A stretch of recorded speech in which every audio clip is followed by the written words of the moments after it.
Hey guys, the Comics Kid 2099 here, and I want to talk to you about an X-Men book that I finished reading recently. New X-Men Academy X, the House of M tie-in. This is written by Nunzio De Phillips and his wife Christina Weir, as well as artist, it's drawn by Aaron Lopresti, and this collects issues 16 through 19 of New X-Men Academy X, and it finishes off De Phillips and Weir's run on the book, and it is a tie-in with the House of M crossover that was going on around this time. I think all of the X-Men books were tying in with this crossover to some degree. And this kind of, I feel like, maybe is proof that this creative team, De Phillips and Weir, they weren't really sure how far their run was going to go, because they were setting up this idea that Dr. Garrison, which is Laurie Collins' father, was going to be coming to the school and was possibly going to somehow try and take control of his daughter, maybe manipulate her so that she could kind of become his protege, because she has the same mutant powers as him. There was some subplot being developed there, and then their run ended after this storyline that ties in with House of M. So more and more, the more I read this run, I was talking about in one of my videos where I wasn't sure if they were sure when their run was going to end. I'm pretty sure them being taken off the book was kind of sprung on them at the last minute, because they had that subplot that they were being teased with, that they were teasing before the House of M tie-in started, and then in this House of M tie-in, it's like, okay, we've got to pay that off somehow, even though this story, in fact, all the House of M tie-ins are set in an alternate reality. So it's almost like that subplot is being paid off in another reality, even though that doesn't make any sense, because there's a completely different backstory present with this world. So it's not like the same circumstances which were setting up that subplot in the original timeline would even exist in the House of M world. But seeing that here, where we get to see Dr. Garrison, where he does have a relationship with his daughter,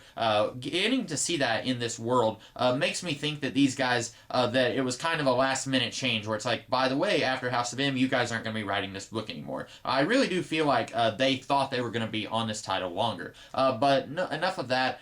Basically, this run, this story here is pretty cut and dry. You've got a group of characters, we will call them the Hellions. They are junior SHIELD agents, and in this world, Magneto is in charge of the world, and mutants are primary citizens, and Homo sapiens, humans, are secondary citizens. And the Hellions are basically SHIELD agents, and then and it's a different group than the Hellions in the 616 timeline. For example, Rockslide, he's a wrestler in this world. He's not part of either the New Mutants or the Hellions. And then the New Mutants, they are at a different school. It's not the Xavier School, and it is, I think, called the New Mutant Institute of Learning or something like that. And the lineup for both teams has kind of been shuffled around a little bit. For example, Windancer, she is on the Hellions team, and Surge is on the Hellions team. And then Mercury, she's on the New Mutant squad. And then you've got some other characters who ordinarily are not part of the group of characters that this creative team has been working with. For example, in this world, Quentin Quire is still alive. And at the time, we were all pretty much led to believe that Quentin Quire was dead, although later we found out that he wasn't exactly dead and he was more or less brought back to life. And then he became a major character in a book that I would say is kind of a spiritual successor to New X-Men Academy X, which was Wolverine and the X-Men. But at the time, me and everyone else was kind of under the impression that Quentin Quire was dead, but he's still alive and kicking in this world, at least for a little bit. But he's one of the New Mutants. And then the 5-in-1 girls, who by this point in the 616 world, they were the 3-in-1, but in this world, there's all 5 still alive. They're kind of part of this book. And then Jubilee is here, and Everett from Generation X, Sync, that was his codename. He's here, and he's still alive. And so we've got some other characters that we normally didn't get to see these writers get to play around with. Unfortunately, because this is only 4 issues long, there's a lot of characters that they are dealing with here, and you don't really get a chance to see all of them get a chance to shine. A few of them get a chance to shine, but unfortunately, there's just so many characters floating around in this book that it does feel a little bit crowded. And I think the reason that this tie-in is only 4 issues long is because most of the tie-ins didn't last much longer than that. I would say 4 or 5 issues was the longest that any series tied in with House of M, and I doubt that anyone really wanted to see a tie-in that lasted as long as the event itself, which was only 8 issues long. But I really do think that this story that they're working with could have benefited a little more if we had more issues to kind of explore some of these alternate reality versions of characters that we know and love from the 616 timeline. Or also, you could have just taken some of these characters out. Unfortunately, a lot of these characters are kind of crowding the book, and the ones who do get a chance to shine, they don't get to shine as much as you would like because there's a whole bunch of other characters. For example, Quill, he's one of the Hellions. He doesn't really get a chance to do anything. He's just one of the characters who dies at the end in the big final showdown with some of the bad guys. And you could have pretty easily taken him out, and then maybe you'd have a little bit more chance to kind of do some stuff with this alternate reality version of Hellion, who in this world is called Scion. And I think another reason that the story is so short, it's only 4 issues long, I think a reason that it is so short is because there's not much of a story. And I'm not saying that the story is bad. I think that the story is a pretty decent story, but it's a pretty straightforward, pretty short story. And if they had tried to make this be 5 or 6 issues long so that they could really get into the heads and really explore some of these characters that they've got, I feel like then all of these issues would have been a lot more padded than what they are now. Because basically, all that happens is the Hellions are looking for this group of human resistance fighters, and then Surge, who is taken off of the team for this mission because it involves her biological father,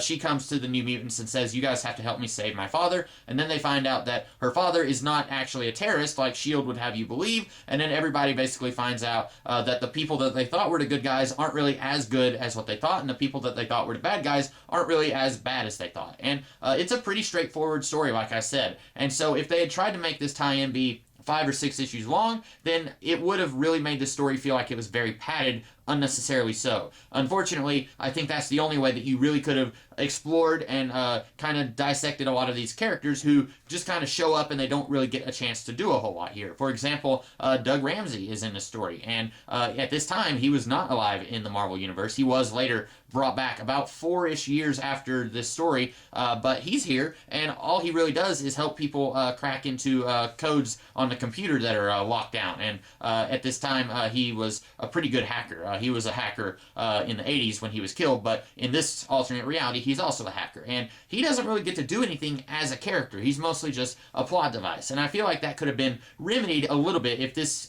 could have been even just 1 issue longer, if we could have maybe made the story last a little bit longer. Although, even that, I'm not sure if that could have worked. But overall, those are my thoughts on this book. I liked it. My only problem was there were so many characters here that didn't get a chance to do a whole lot. It is fun seeing some alternate reality versions of these characters, like Laurie Collins, or who in this world is called Laurie Garrison, and Hellion. Both of them are played very differently in this world. Laurie, especially so, is really different than she is in the 616 world, and Hellion, he is almost kind of the voice of reason on his team. A lot of his teammates, they kind of do things without orders, and he's saying, hey, listen, you have to do it this way. You have to listen to me. I'm the leader here. And it's not unjustified arrogance, which is what it is in the Marvel 616 universe, where he pretty much thinks that he's the biggest fish in the pond, and that's not necessarily true. It's kind of arrogance without justification, like I said. But in this world, he's more of a calm, cool, collected leader of this squad. And I really wish we could have seen more of this kind of Hellion, of the way that Hellion acts in this world. Or alternatively, I would have liked to have seen Hellion act a little bit more like this guy in the Marvel 616 world after House of M. Maybe because of the way he acts here, maybe somehow the writers would say, let's make our Hellion act a little bit more like that guy and kind of slowly take him on that journey. Something like that would have been cool. And I know that not every character who had a counterpart in House of M remembered the events of House of M. It was only a handful of characters, and I don't think Hellion was one of those guys. But it still could have been cool to have seen him kind of go on that journey to becoming closer to what this version of Hellion was. But overall, I really liked this book, and overall, I really liked DePhillips and Weir's run on New Mutants and New X-Men.